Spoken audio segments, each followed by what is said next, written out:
Good morning, good afternoon, good evening. Hello to everyone that's joined us on this podcast. Thank you for joining. We're going to have a conversation today with a gentleman who's the CEO of Arkad, Birju Pujara, and he's going to tell us all about things to do with strategy in commercial drive, digital transformation, and all things innovative. So, as you may know, I'm Mark Sauls from OpsDel3000. Birju, the floor is yours. Hi. Thank you very much. Thank you for the introduction, Mark. So as you mentioned, I'm the CEO of Arkad Group. We're a consultation business, generally focused in strategy in three main areas: digitalization, commercial, and in sales leadership. We tend to go into companies. Predominantly, our work tends to happen in the healthcare space. So we're either working with health tech companies who are looking to branch into big health systems or national health systems, or on the flip side, looking at health organizations that are looking to digitalize, looking to bring in technologies. So, part of my role is keep my ear close to the ground, ensuring that I can see what's coming up, see what the trends are, and, form new revenue models, new commercial models for my clients. That sounds like a lot of work to do. And, is this something you've been doing for a long time? I mean, this sounds like, because this podcast is called Game Changer, it's all about that. And it sounds like there's quite a lot in there that's a game changer for the healthcare sector. Yeah, I mean, health right now is, it's going through a big transition. And I think, we're going to see a lot of changes happening. And the podcast has come at perfect time. Yesterday was the budget and there was a huge announcement on innovation and technologies. And there's been some movements on the ground, the renaming of the digital transformation piece within NHS, the invite for patients and people working in the space to kind of contribute to where they think the change is going to happen. But, like with what's going on in healthcare, my business has gone through the same thing. I've had to pivot, I've had to change, I've had to evolve as I progressed. My history was actually, left university, joined a friend's company with this little known thing called electronic cigarettes. Back then, there were only 3 in the UK. We were number 3, and I ended up joining actually, to do a little bit of IT work, a little bit of sales on the side. It was a bit of a negotiation, and turned out I was better at sales than IT at the time, so I ended up falling into that pathway.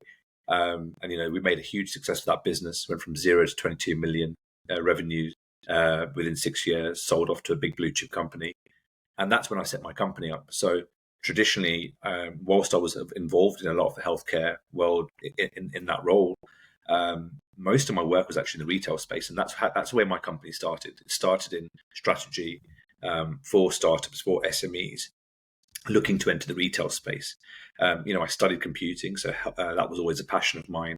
And one of the things I discovered during my time at Nico Sig was actually I had a real passion for healthcare as well. That was the part of the role I enjoyed the most. So I suppose it was natural that at some point it was going to kind of head in this direction. But initially it was, consulting in retail, working with companies, providing some, some type of guidance for them, some type of pathway, providing them with the tools that they need to succeed. And yeah, over time, COVID was a big influence in that, but eventually it changed, and I ended up where I was, where I am now, and this is where we're really driving forward now. So in terms of you mentioned going to university and studying there and then going into sales later. What was it that took you into university? Is that just the natural progression of things? You do sixth form and then you go to university, or was there something else behind that? Yeah, I'd say so. I'd say, it was possibly just how I grew up. That was the done thing. You go to school and you go to university, and that was it. I'd say, I'm not one of those who's, academically smart. Where I really did well at university was actually more so in the project work and actually the doing stuff. And in that sense, I really found myself. I found when it came to, sitting, reading, and then trying to put that in an exam, no good. But actually give me a project or give me something to fix or a problem to solve. That's where I really kind of came into my own. So I'd say university, if nothing else, armed me with that kind of confidence that actually this is what I'm good at. This is what I can do. Yeah. And moving into the healthcare sector, how How did you navigate that? What brought that about? Because that's I mean, I've done the same thing. I'm sitting now here doing podcasts and marketing and sales, but I come from an aviation and railway engineering, background. So there's been a mindset shift for me that's driven me in that direction. What's taken you from computing into healthcare? It's interesting. I mean, I think the two are very much combined, actually. I mean, computing is such a broad term. Mm, Essentially, you end up falling into the places you enjoy the most. You end up falling into the part that you enjoy. And I think that's been the big change for me. For many years during my consultancy, I was doing what I was good at, but not necessarily something I necessarily enjoyed. And yeah. you'll know this, running your own business, you end up wearing a lot of hats. You could be doing project management and business analysis and product management for whatever it might be for the course of a project for a client. But in many of those areas, you're a dime a dozen. I'm no better than anyone else in the market. Whereas what I started to realize, there are certain elements of that role where I really made an impact, and that's the big thing you've got to look at is when you're dealing with a client or when you're working with people in the market, where is the area that you made the biggest impact? Where is the area that, essentially where you earn your money? Because if you start to focus in on that, then I think that's where you can really drive yourself forward because you're enjoying it, you're making an impact, and that's ultimately where your value comes from. So that was the big change for me. And, it was essentially combining passions. One of the big changes that's happened for me since COVID is a habit I've picked up, and that's really helped me focus my mind. I was late to the game, really, but reading, just reading. I started during COVID because I had nothing else to do, and I always wanted to and try and get away from my phone a little bit. And I probably read about 6 or 7 books, and that year. Now I read 40 to 50 books a year. And the one that really stands out in terms of what we're talking about right now is a book called Ikigai. Have you heard of it? Yeah. Your why, your purpose. Yeah, your why, your purpose. So it's essentially the concept is to combine 4 areas of what you love, what you're good at, what the world needs, and what can you be paid for. And essentially that helps you find your purpose. And So break I've that kind of down for taken me that. now. So break Yeah, that down for me in terms of how you've applied that, kind of like step by step. Choose one thing, where, because you mentioned passion as well. So I'll ask you a question on that later, but just choose one thing sure. where you've applied that in your personal or your business life. Well, I'll tell you exactly. You asked me how my business evolved into where it is today. That's exactly it. What I love, what I had a passion for was always technology, and what I found I really loved, was healthcare. I was always pulled back to that and reading items on it and seeing how that kind of market is evolving. Specifically for me, it was the more patient centric stuff. I don't pretend to understand everything that happens in the hospital, but anything to do with, you know, preventative healthcare, accessibility to healthcare across the world. I look at things on a global level, how we interact with healthcare, how we can improve one's health and well-being. That was always something I was just drawn to. So that was kind of the what I love part of it all. What I was Right. good at, and this comes back to what I just said, and whilst you do many things, focus on where you make most impact. For me, that was strategy. I was always very good at kind of reading the person opposite me and understanding their incentives and understanding the problems that they were facing, and therefore actually finding the right solution for it. So actually, when you're armed with that ability to problem solve, well, that's where I was good. That's what people were paying me for in the end.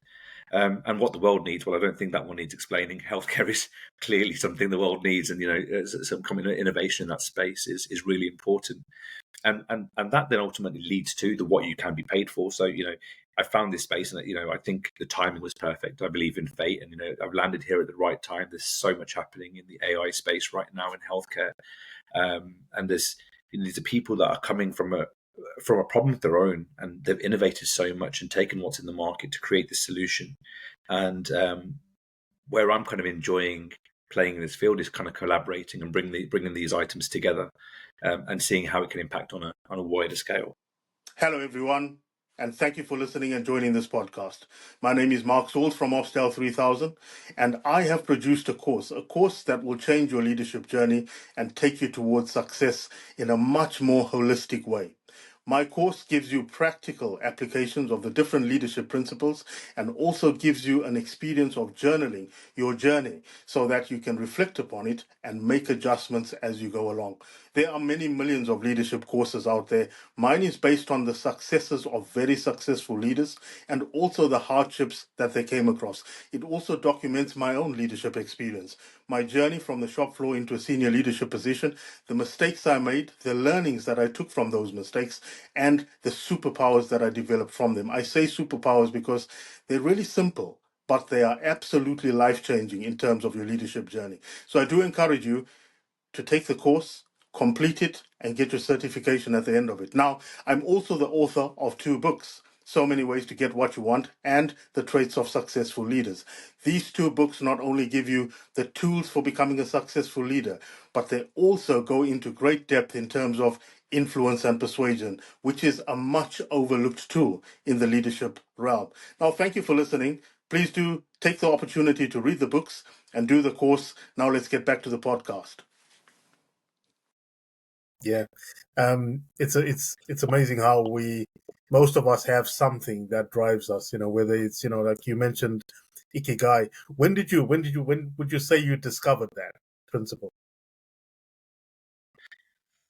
I definitely say there are certain books that give you that kind of flash moment. Like, you might be doing an element of it already in your life, but you read it and it's kind of there in front of you on paper, and you're like, oh yeah, that's kind of what I'm doing. And I think definitely reading that book, I think the first time I read it, I've read it multiple times, was probably a couple of years ago now. And that's when I started to kind of really look at what I was doing and what I was doing in work. And, sometimes you try and fill the time and you get yourself become more busy doing the things that you don't really need to be doing, but you go above and beyond slightly. But when I stood back and looked at it, I'm like, well, this isn't really what they're paying me for, and also it's not really something I enjoy doing, and therefore it just kind of forced me to look at things a little bit and pull back and say, you know what, I'd rather work for you for 2 or 3 days a month and really focus on the bit that I can make an impact, rather than you paying me over, say, 12, 13 days a month, and me having to find stuff to do for you. And I think that's kind of when I first read it. It's such an important book in terms of in terms of how I think people need to relook at the way they live. Actually, we've a bunch of my for my own daughter and for my nephew, we did a memory box for them, so when they can open when they're 18. We did it on their first birthday. And in both of theirs, I'll actually put that book in there with a note in there for them. So when they turn 18, you read this. Because for me, it's one of those things that you should start to understand, at least the concept of it, very earlier rather than later. Not when you're 39 like me.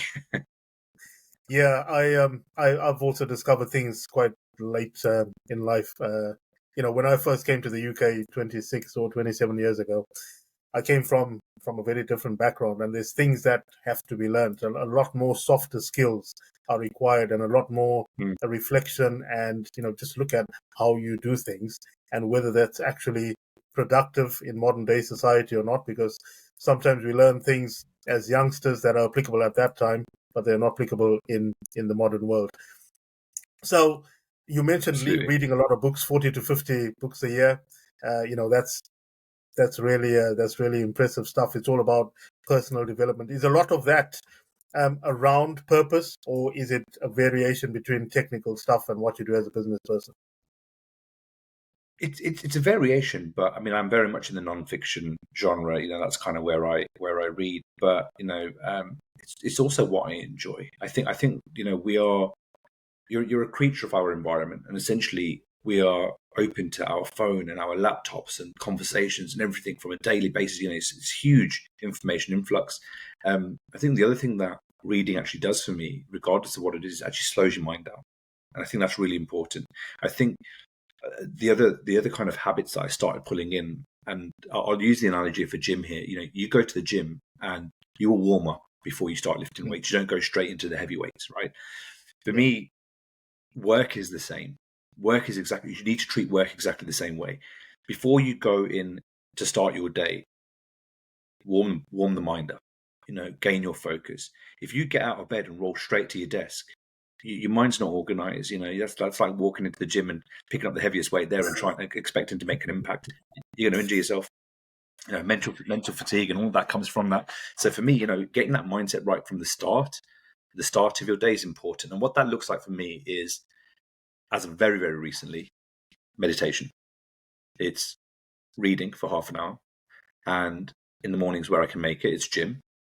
And essentially, the first thing as soon as I get to my desk is the to-do list for the day. That's kind of my process. Slow the mind down, focus what the objectives are for the day, be calm enough, and I think that at that point you're ready to start your day. That's a big kind of shift in terms of the way I work a little bit. And again, Atomic Habits, great book. There's a lot of that kind of philosophy in there. And I think, for me, as I say, I read a whole variety of things. It doesn't really matter what I read. It's more so the fact that the mind itself is slowed down, and that's key.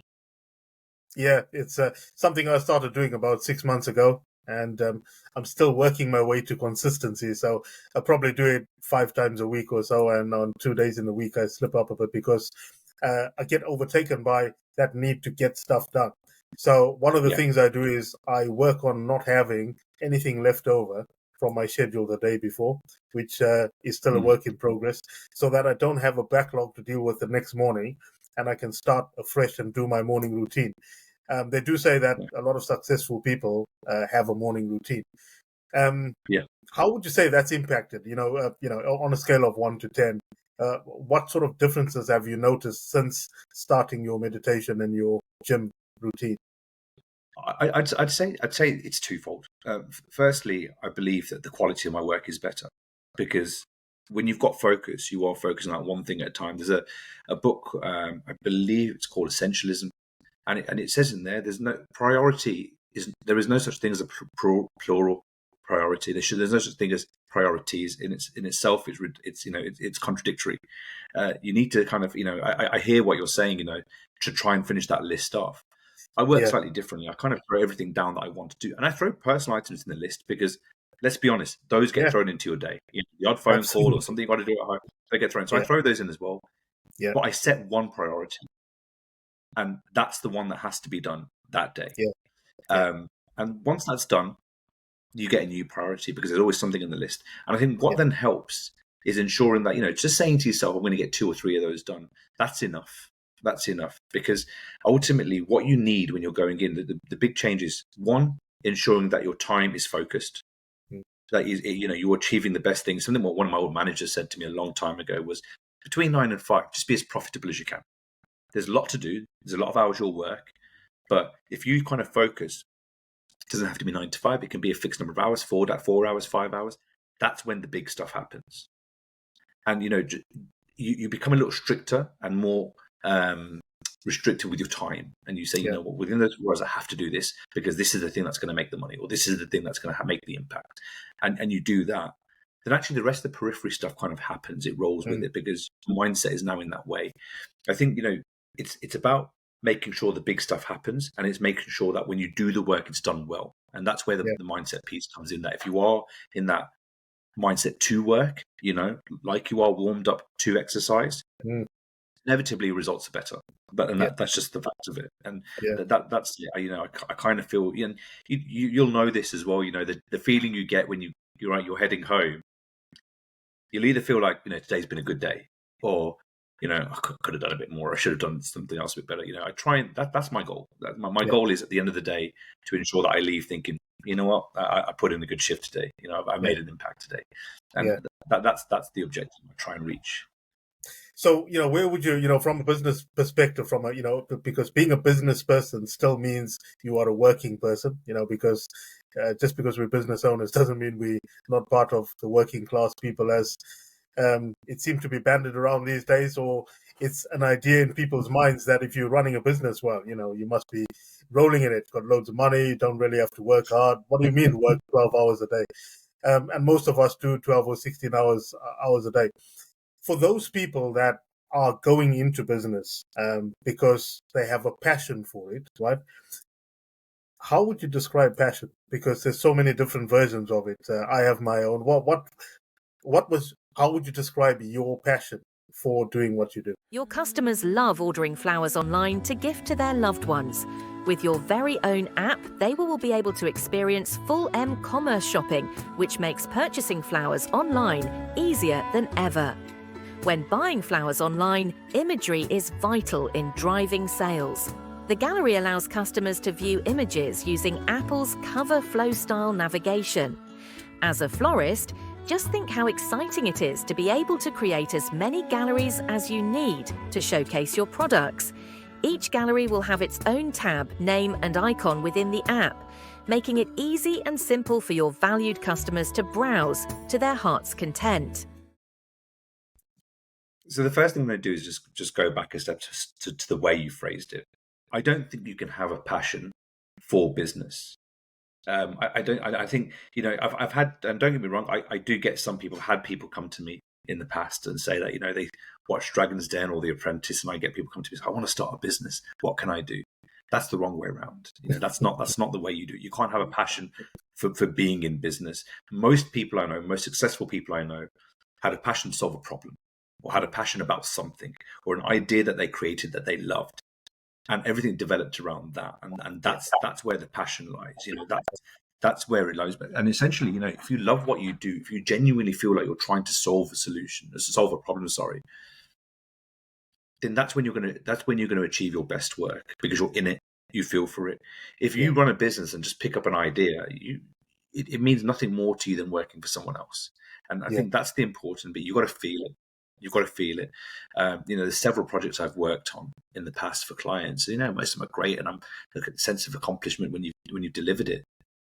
But it's very rare do I look at something and think, wow, that's the one. That's gonna change the world or something. But when you do, you feel it, and I think that's the difference. If you don't get that rush to work on it, or those random thoughts that pass through your mind about how to improve or how to optimize or how to do this, then it's not your passion. It's your job. I would then on that one is that because that's I have a slightly different definition of passion, and it's for me it's about things that you have put your blood, sweat, and tears into, or are willing to put your blood, sweat, and tears into, regardless of what the outcome is, so that you get a certain feeling. So, my passion is always about helping. It's about helping people who have struggled for one reason or another. So, this is why I do leadership courses and various other personal development kind of things. Is because I come from a background where I grew up in two countries. I grew up in South Africa and Zimbabwe, and I come from two countries that were racially divided, racially ruled. There was lots of discrimination, lots of unfairness, unequal distribution, unequal opportunities, and all that. So diversity and equality is my thing, and if it's going to help someone move up, then I'm probably going to be doing it, because I really had to work hard to just accomplish little things, right? And there's people who've had to work even doubly hard to accomplish even less, just because of certain discriminatory things. So my passion comes from that. It comes from a background of that. My parents had it even harder than I did. So that's where my passion is. It's something that if someone talks about it, it will fire me up straight away. Sometimes it's not necessarily like engineering. I went into engineering because I enjoyed it. I like fixing things. I like solving problems from a mechanical and electrical point of view. But my passion is a little bit different. It's something that lights up a whole different fire, and sometimes it's got nothing to do with enjoyment. So I guess passion it's got different definitions for different people in terms of what they're doing and what lights them up. What lit you up to get into healthcare? I think there's, on that there, I think there's a fine line between passion and motivation. Something can drive you forward, and because you want to see, you want to achieve it. But passion, like you say, it's got to be something that lights you. And I think, I do really believe that actually, when you create something, when you see the growth, and that's always been the fun part of the role for me, seeing something grow, seeing something achieve, the result. That's always been the exciting bit for me, and that's been the part that I achieve. In terms of my motivation, I've mentored a lot of younger guys in the past as well, and the one thing I've always said is never chase the money. Never chase the money, because that's a never-ending race. Right? You get to 1 million, you want 10, you get 10, you want 100, True. you never win. So I've got this philosophy that I do, and I've got this little trick that I do. Is, I'm not sure if my friends will appreciate me sharing all of this, but I actually do this thing where, rather than chasing a monetary value, I chase a scenario, right? So it might be that, okay, with one particular close friend of mine, we love our cars, we love F1. So we've said, okay, there's going to be a time where we're gonna fly and we're gonna go to Singapore. We're gonna be in hospitality. We're gonna watch that. And another one is as simple as, and not all of these are money related. One of us, again, once I got a good set of friends since university. We've been together. Who said, it's there's going to come a time where one of our kids gets married. We're all going to get back, tuxedo, bow ties to the side. We're going to sit there, play the piano together. But you build these scenarios in your head, because that's what drives you. That's your passion. That makes you happy, right? Yeah. And if you have that in your mind, then essentially what you're doing now, your motivation, is essentially the means to get there. And I think that's why I think there's a fine line between your passion, what lights you, what fires you, and the motivation. Your means where you want to get there. I think that to mention healthcare and why that's a passion of mine. I suppose I've never really asked myself the question as to why I love it so much. I just find that I do, and I think sometimes you just got to trust your gut feel there. The thing that's always my parents are from Africa as well. My parents are from East Africa, and I loved going there. While my grandma was living there, I was there every year. And one of the things that struck me about Africa was that you've got some of the brightest minds there. Like just the kids on the street, the hustle that they have about them is just insane. And I'm like, there's that energy there, like, because and for them they have to, that a lot of the kids there, they have that hustle because they have to have that hustle. Yeah.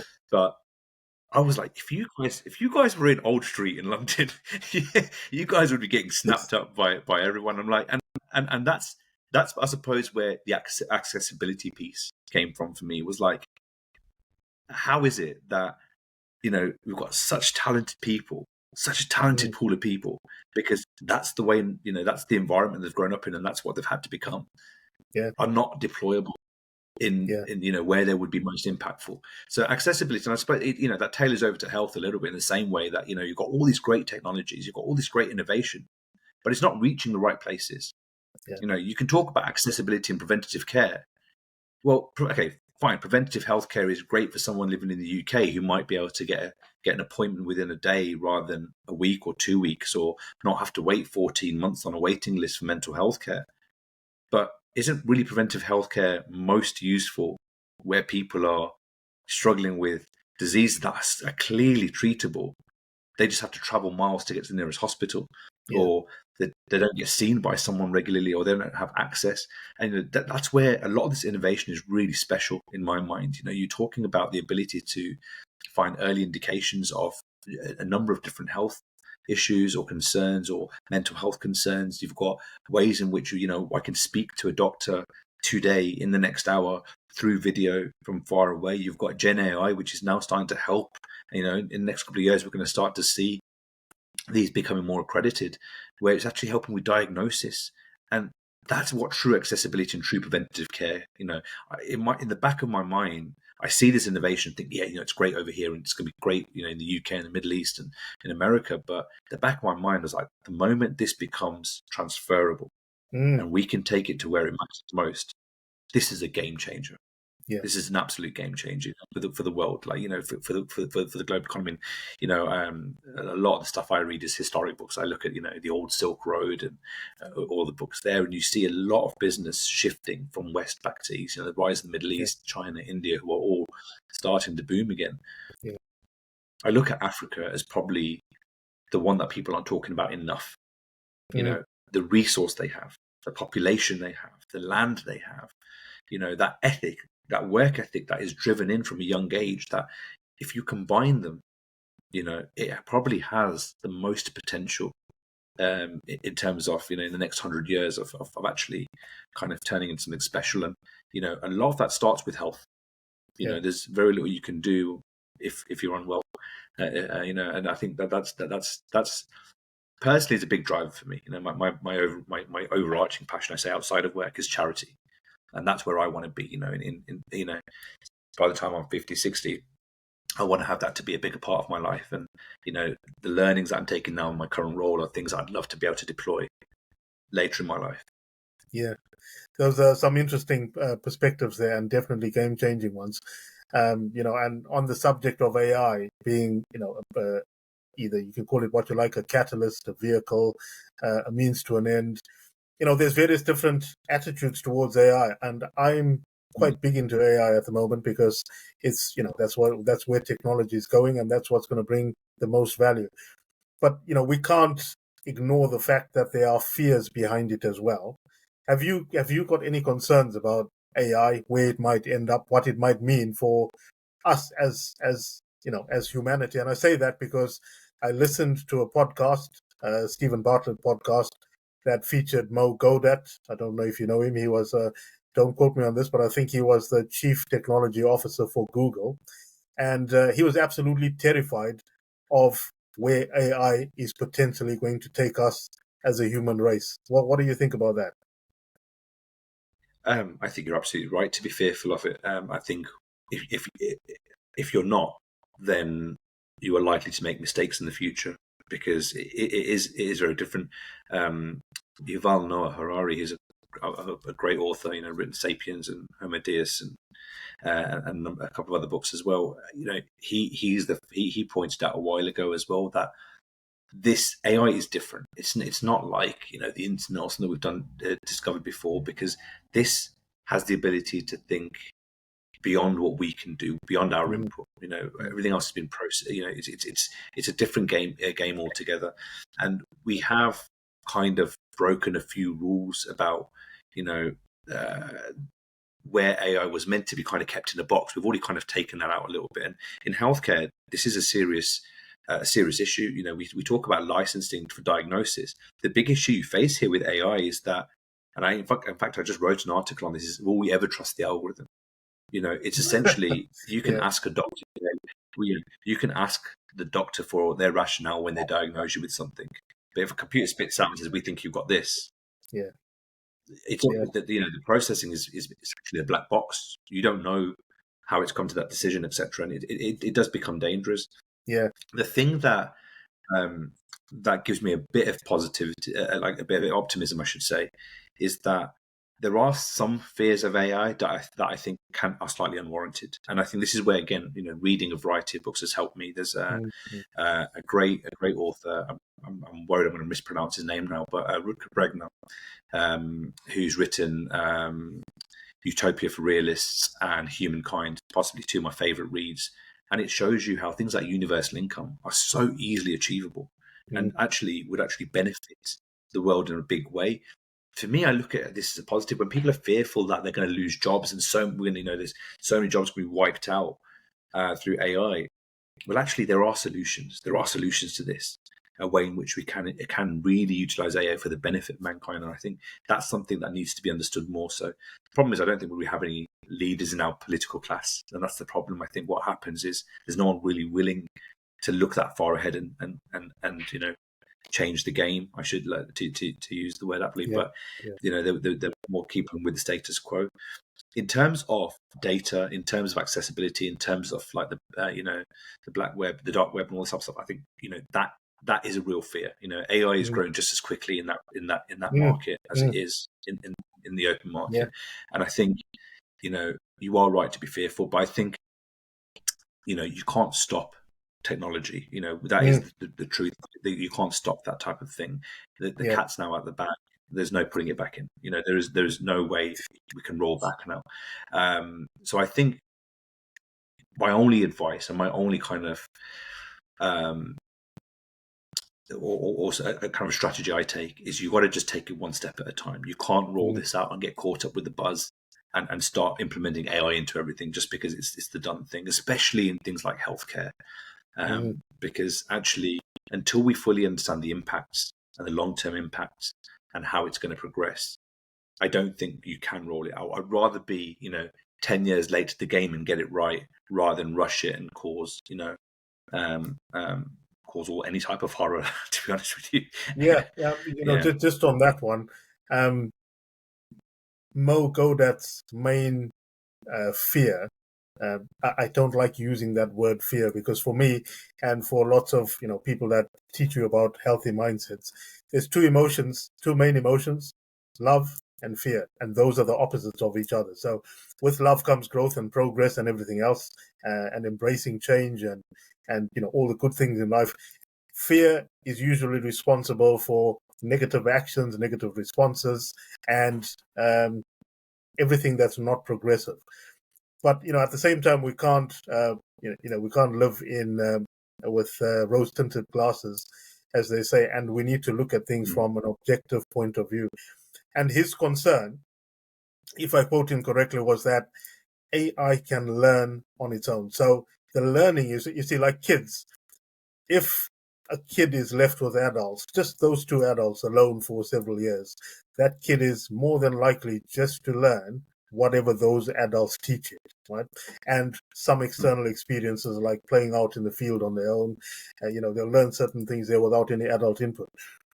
AI has a much bigger capability to learn. And I saw something on the internet the other day, which I hesitate to mention on here because I have no idea whether it's fact or fiction. But, just to put it out there, just as a seed in people's minds, that it's now capable, or there were two robots somewhere, two AI creations, talking to each other in their own language. And I don't know if you've heard of that. They started a language, started speaking to each other, and then they switched them off. Now, whether that's true or not true, let's just hypothesize that does happen. Is that something that's good, or is it bad? Is there a problem with robots learning to speak their own language that we don't understand? Or is that another ungrounded fear? A bit of both. I don't think it's ungrounded. I think what you might be referring to, I think it was done by Meta on the Oculus AI systems, where they essentially just decided that English was too inefficient and started talking in bits. Essentially, was where it started happening. I think it was a couple of years ago. Actually, this happened, and they switched off. It was a thought experiment in itself, but whilst it makes great headlines, you just described computing. I mean, the computers have already, you talk about how your computer deals with the internet or downloads data. It is all in bits. It's not telling him, it's not reading out your essay to upload it to the cloud, right? It's data packs that are going Zeros and ones, so, exactly, right? So, I mean, if you take a step back a bit, it's kind of what computing does. Do you know what I mean? That is the way computing works. So I don't think it's as of a shock and horror that the headline was making out. But that being said, they were, and I forget what they were called now, but there are the 3 laws of AI, which are said, with the Gen AI revolution, have kind of already been broken slightly. And that is obviously a concern. My bigger concern, actually, more than any of this, is that, and then you touched on it earlier, is that it has the ability to learn. Now, if you think about the people that are feeding into these Gen AI bots, whether it be GPT or Gemini or any of the others out there is always going to be a disparity in terms of who is feeding in and what type of information they're feeding in. And if it's learning from just a very small sect of society, then the fear is that will it ever discover or build in certain biases?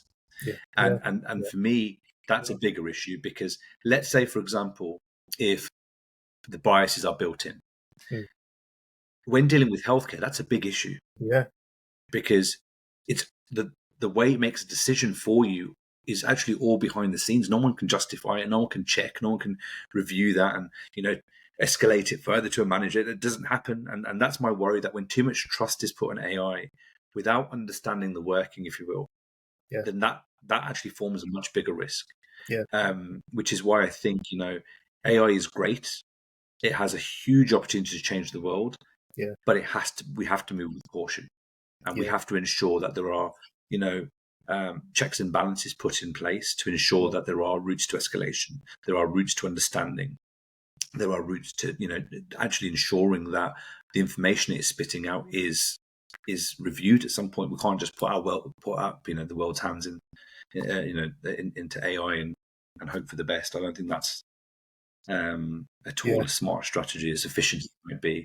I do see AI banded around a lot right now because it is a buzzword, but the truth is there are not that many user cases right now where it's going to make the perceived impact that people are suggesting.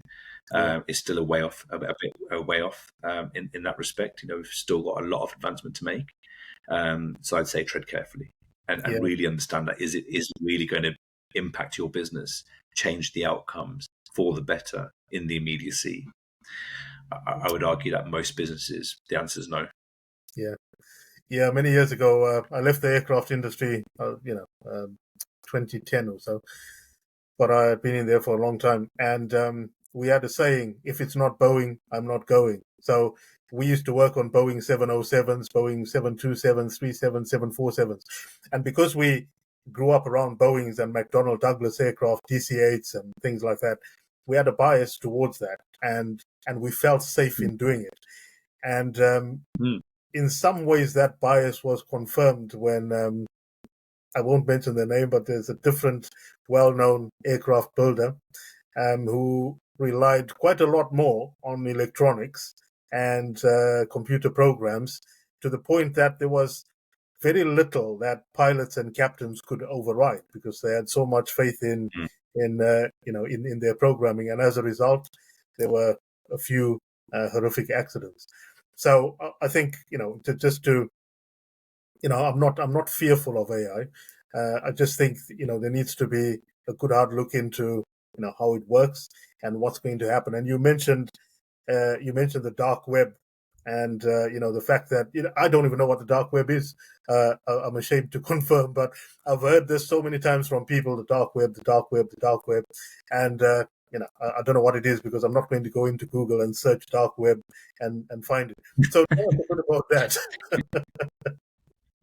I mean, it's not something I know a huge amount about. So this is mainly through the reading the books that I do, that I know that this is what one of the big risk factors are for AI, because as quickly as we're using Gen AI for good, there are a lot of hackers and people like that using it for that. And it's so what essentially it's coming down to is that things like hacking, things like scams, these are getting more and more advanced, and they too are benefiting from AI. And that's the the thing to be cautious of. I think one thing that needs to happen sooner rather than later is it needs to be built into the conversation of the education piece at a much younger age.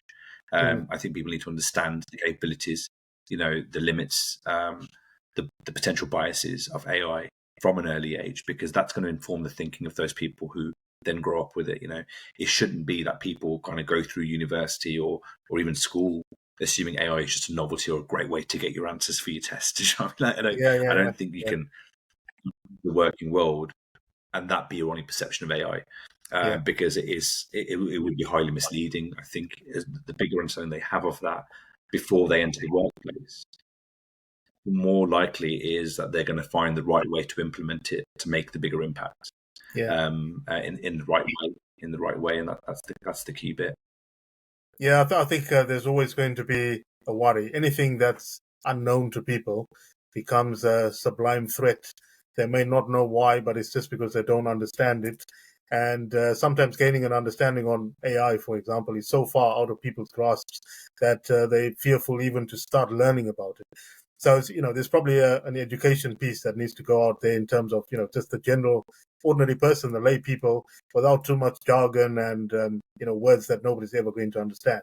And just put it to them in a way that tells them exactly what it is. That, yes, there are concerns about it, and this is how we can manage it, but we can't manage every concern because even, pick a tool, hammers, someone made a hammer a while ago, found it would be very useful for driving nails into wood and walls and stuff like that. But someone then took that hammer and murdered someone with it, or broke someone's arm with it or something. So while it's a useful tool to use and has brought a lot of value to people's lives, it depends on the hands that it's in, whether it does good or does bad. So, one thing I'd say that's true.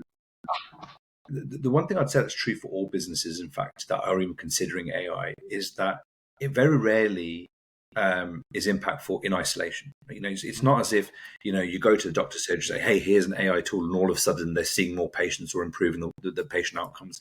That's not really how it works.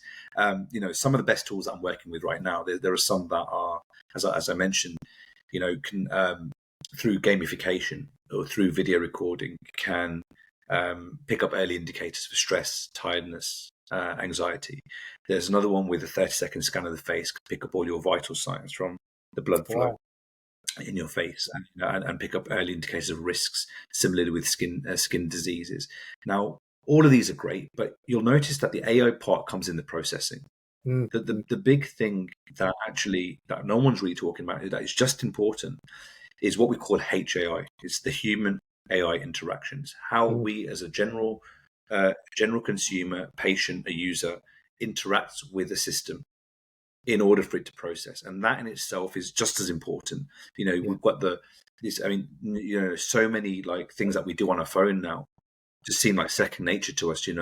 Swiping across to move to the next screen, swiping up to close something down. Apple made these famous 10 years ago, and now it's built into our conscious, so much so that I think my nephew, I heard a story from one of my cousins, and he said that they're so used to using the iPad, they paused the TV because he didn't eat his dinner, and his instinct was to go to the TV and start pushing it, thinking it will start. There's haptics, they're so used to it, but the way in which we engage with technology now is so key. And and this one is probably specific to healthcare, but once the AI processes that data and does something, well, it's the what next. What then do you do with that data to make it valuable? And those two are commonly missed out in when the light of AI is shining on them, they kind of end up falling into the shadows. And for me, that's a big issue, because you'll have all these studies done in the world how AI implemented into the national health system is going to give this return on investment, or it's going to be great. And the reason those numbers are so wrong so much of the time is that they don't take into account user adoption. Is the general user going to be able to use this technology as naturally, as frictionless way as they would by picking up the phone to their doctor, something that comes second nature to them? It's the part that's missing. You can have the best system in the world and the best AI processing in the world and the best Gen AI tool in the world, but unless the user is not willing to use it, unless they're willing to use it and adopt to that with ease, it's useless. And for me, that's a much bigger focus. It's a much bigger focus. The Gen AI is there, the processing is there, and this is why I say that actually, when you look at most businesses who want to implement AI, they're looking at it in isolation without really looking at the what next. Once it's processed, what do you do with that, and how are you then going to engage that everyday use to start using this? If you've made it any more complicated, they're out. And that for me is the reason I think that actually there are not that many business cases where it really is going to be the game changer yet. It will come, but this is some of the strategy that you deal with. Yeah, absolutely. It's I mean, especially when I'm dealing with the businesses that haven't yet digitalized or looking to digitalize. They're now, because there's so much buzz, especially in healthcare right now, they feel like they have to. And in most cases they do, but it's not necessarily to go from 0 to 100 and start developing AI tools or anything like that. It's most of the work that I've actually done in that environment, whether it be working for a pharmacy group or a clinic or doctor's surgery or whatever it might be, most of the work we don't even touch AI. It's digitalization to optimize their processes. I come from a commercial background, so my strategy is to come in, understand the business first, work out a new way of working, figure out new ways of generating revenue for them and new ways to optimize their business, and then figure out the technology for that. And very rarely is AI the first point of call. It's it's usually kind of get your foundation right, get your users on board, because that's the thing. If you've been dealing with a private clinic in Harley Street and by picking up the phone for all these years, well, there's no point bringing AI until you've moved them onto your application, which allows you to kind of engage with them in a slightly different way. And only when they're comfortable, then you go to the next step. So in that respect, a lot of strategy. On the flip side, with the health tech companies, because they are generally AI tools in isolation, and they really generally have got the kind of HAI correct, they've got the interaction piece done. It's the what next. How do you make your product appeal to a national healthcare service? How do you make sure that it has a return on investment or improves the working, the way of working or the efficiency of our frontline staff? Had a great, had two very smart doctors come to me recently with a product, and it looked wonderful. It was easy to use, but the first flaw with it was doubling the work of the nurse on the ground. And I'm like, that's never going to be taken on. For all that you're doing with that data, if the AI you've built, it's not going to be used because you've just doubled the work for the person on the ground. If you don't think about the entire process, it doesn't matter how great your system is. Yeah. And sometimes it's pulling back on that and kind of realigning and ensuring that you understand the objectives, the incentives, the motivations of the person you're trying to sell to. Yeah, it's another field we do in our company, continuous improvement. That's another thing that is really important to me because I've been doing it for a long time and I enjoy fixing processes and seeing them work. And my approach is not to go in and baffle people with every theory on lean and Six Sigma and calculations and standard deviations and all that kind of thing. It's talking to the people at the grassroots that are doing the work, because 9 times out of 10 or 10 times out of 10, they will give you the solution to what you need. And not only a way that's practical for them to do, which means user adoption is going to be fantastic, but it's going to give you the results that you want to do. And sometimes these things are simpler than we make them out to be. So I've got 2 more questions for you before I ask you for your contact details and stuff like that. Don't worry if you get them wrong, because I'll find them and put them on the screen anyway. You mentioned an aspect of visualization about having an idea in your mind about what you want to do. Is that something you do as part of a morning routine or part of your meditation, or do you listen to video podcasts like Joe Dispenza and people like that, or is that just from a different angle?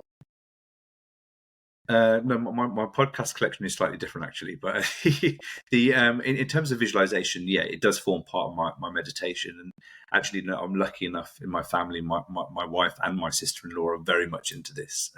They provide me with a lot of tools and guidance on how to kind of create this visualization. You've got to put the right energy out there to attract the right energy. I believe a lot in that, and I think that's where a lot of the mindset and the morning practices kind of really come into play. It's actioning what they've taught me. There's one analogy that my sister-in-law shared, which I think is quite apt actually, and I'll share this with you because I think it really helped me put things in perspective, especially for young and early stage businesses and sole entrepreneurs who are working on their own. Quite often we feel the pressure in work. You're working, like you mentioned earlier on, you're working these long hours, and sometimes the results aren't happening quite the way you want it to happen or as quickly as you want them to happen. And even recently, I was feeling the pressure of that. I'm making a big change in my business, and I was feeling this pressure. And she said to me, she goes, "Look, you don't want to use these negative words in your daily lexicon. Don't talk about your back against the wall or having to fight for business or whatever it is. Because imagine you're in a catapult, and every step that you're taking, every piece of work that you're doing, every move that you're making is essentially you leaning further back into that elastic. It's you pushing back against that. Yeah." Those steps are not taken in vain. They're there to help you build that pressure for when that forward momentum takes place, for when that release happens. And the more you step back, it's just helping generate that more force for when you're released and when things will move for you.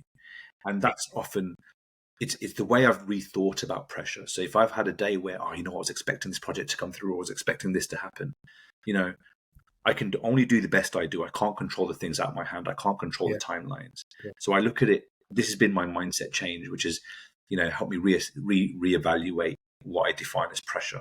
That actually, it's not pressure. My back's against the wall. I'm being pushed against the wall. I'm building momentum. I'm taking a step back into the catapult to build further momentum for that release because it's coming. Yeah.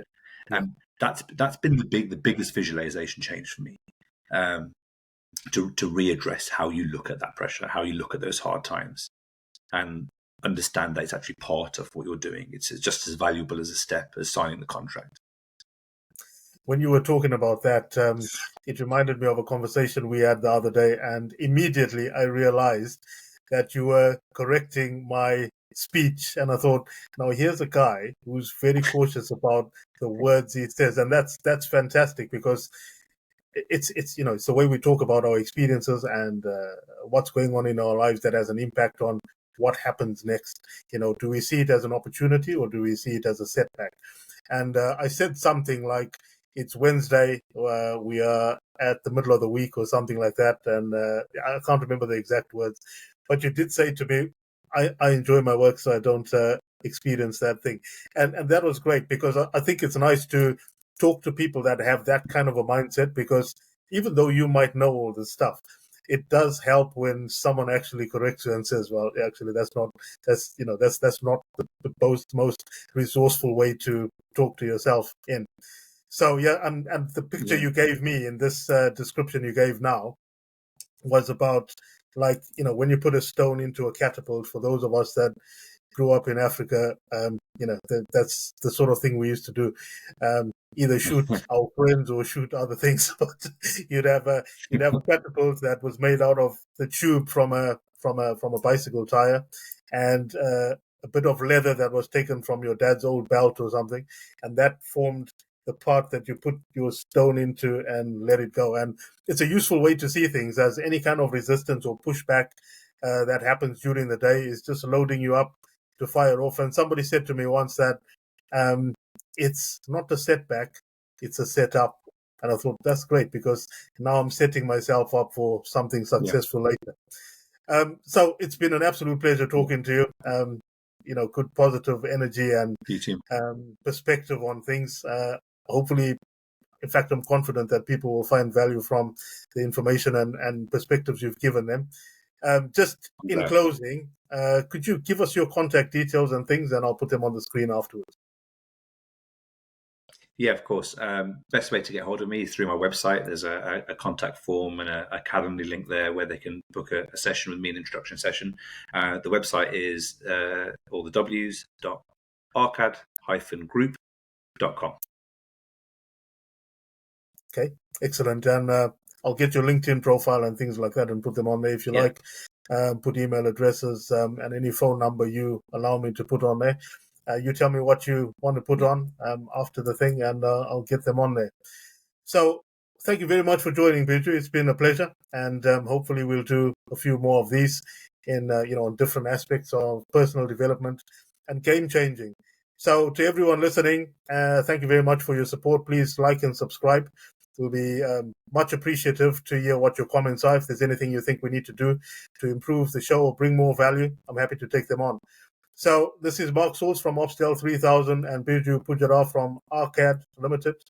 Out. See you next time. Thank you. Bye-bye.